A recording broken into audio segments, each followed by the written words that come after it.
একদিন বাড়ি ফিরতে অনেকটা রাত হয়েছিল। বাবা বলেছিলেন, একই বেয়াদবি, যতদিন আমার বাড়িতে আছো এসব একদম চলবে না। বিয়ের পর একদিন শ্বশুর বাড়িতে নাচ প্র্যাকটিস করছিলাম।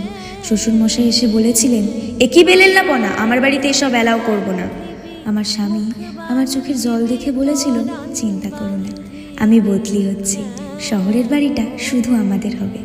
নিজের বাড়ি পেলাম, মন খুলে সাজালাম সে বাড়ি।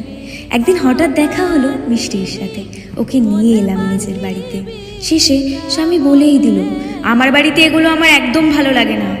কেন কে জানে উত্তরটা দিয়ে দিলাম, তোমার বাড়ি মানে?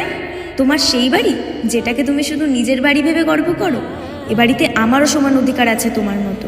তোমার বাড়িকে ঘর আমি বানিয়ে তুলেছি, ঘাম রক্ত ঝরিয়ে।